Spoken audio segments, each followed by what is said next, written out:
Hello, so today let's talk about how do you know when your sciatica is serious or symptoms of sciatica that you should not ignore. Now, as an executive mom, you're juggling your demanding career, your family life, dealing with back and nerve pain can feel like a very unwelcome distraction from your busy schedule, to put it mildly. Now, sciatica is a condition that is characterized by pain radiating along your sciatic nerve that runs from your lower back to your bottom to the back of the thigh, that's your hamstrings, the back of your calf, back of your leg, that is your calf muscles, and it can go right into your toes as well. It can make even the simplest of tasks very overwhelming.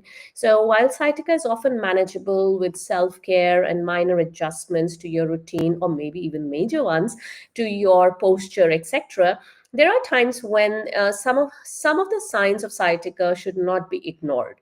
So, as moms, we tend to put our own health on a back burner many a times. I've done that. I'm guilty of doing that. And especially with my sciatica, I have ignored it in the past, not anymore. In the past, I have ignored it, but thankfully, those were not serious symptoms. However, this question has been asked to me before as to when do I know that my sciatica is serious. Of course, you should always go and consult your doctor, but if you're at home and you're wondering, is this bad, is this okay, is this my usual sciatica, maybe this video is for you. Now, for those of you who don't know me, my name is Swati. I'm an executive mom power coach. I help moms of younger kids who work in high stress executive jobs to manage their back, neck, and nerve pain despite low energy levels and brain fog, that is lack of focus. So I do so by giving you simple exercises, some easy lifestyle modifications, some tips and tricks that have helped me on my own spinal and nerve pain and adrenal fatigue journey. Now, adrenal fatigue has many, many symptoms. It's a very broad term. The ones that I had were low energy levels and brain fog or lack of focus. So those are the ones that I talk about. When you have these two symptoms, it's even more challenging, as if it was possible, but it's even more challenging to manage your spinal and nerve pain. So that is exactly what I talked to you about. Now, let's get back into the topic for today, which is how do you know when your sciatica is serious and some signs that you should not ignore.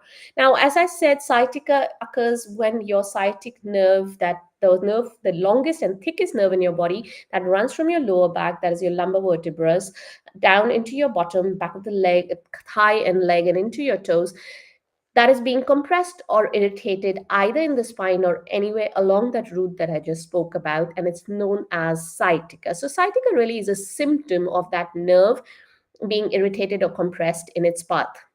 So, but there are common causes for this, which can range from disc herniations or a slip disc, as it's commonly called, to spinal stenosis, to piriformis syndrome, where the muscle called the piriformis, it's a deeper muscle in your bottom area or your buttocks, that is actually sits in very close relation to your sciatic nerve, so that is irritated or compressing your nerve. Or it could actually range from very mild discomfort in the background to sharp shooting pain, tingling, numbness, burning, etc. Basically all the symptoms of nerve pain. Now, if you want to know more about nerve pain, you can go to my YouTube channel and have a look at the videos that I've done, or you can type my name, Swati Prakash, nerve pain, and those videos will come up for you. All right, so going back, when do you think your sciatica is considered serious? Now, if you have severe unrelenting pain, so basically when your sciatica or sciatic nerve pain is so intense that it significantly disrupts your ability to work, sleep, or even perform your daily actions or tasks, it's time to think about getting your sciatica looked at. Definitely, even if you've just been to the doctors, if it's severe unrelenting pain, it's always there, and we're talking on a grade of 0 to 10, you're talking like on the higher numbers, like 8, 9, 10 kind of pain. Definitely go and have a word with your doctor. Persistent pain that does not improve with rest or the medications, if you've been given any medicines, and if you already have a pre-existing history of those back conditions like the disc stenosis, etc., that we spoke about, I think it's time to consider the seriousness of your sciatica. If you have weakness, secondly, if you have weakness in your foot or your leg, you notice that when you're walking, you feel like you're walking on cotton or a cloud. You don't feel that firm ground under your feet, or you feel that you're weaker on one side, your leg gives way, or I mean, there are lots of reasons for leg weakness, but if you have sciatica and you have weakness in your leg or foot, it's time to consider whether your sciatica needs that urgent attention. If you have loss of bladder or bowel control, this is an emergency. Just go to your emergency department. Don't even bother going to your GP. Just go get a urgent medical care.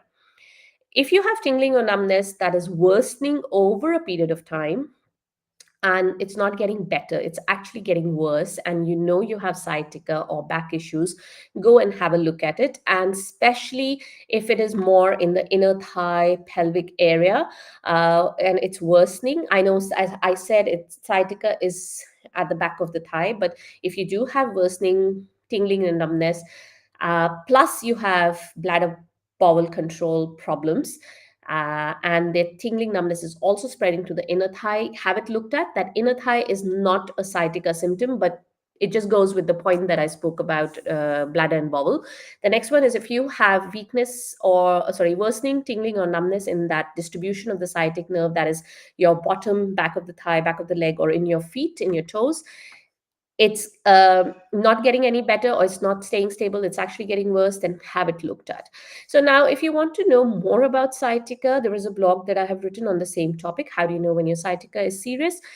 That has a video that explains sciatica in more details. It has a free guide for you, which is quick office stretches for nerve pain relief. It includes the nerves from your upper body, but also the ones, the one that we're talking about, which is sciatic nerve. So have a look at that blog. I will leave a link in the description of this video. If you're watching me on Instagram, the link will be in my bio. If you're watching in real time, it's one of the first few blogs on the list. If not, you can just send me the words, how do you know your sciatica is serious, or sciatica is serious blog. Just write that and I will send the link to that blog to you. Have a look at that free guide. Many people have found it useful. So if you have any questions, any comments on today's video, do let me know. I'll be happy to help you out.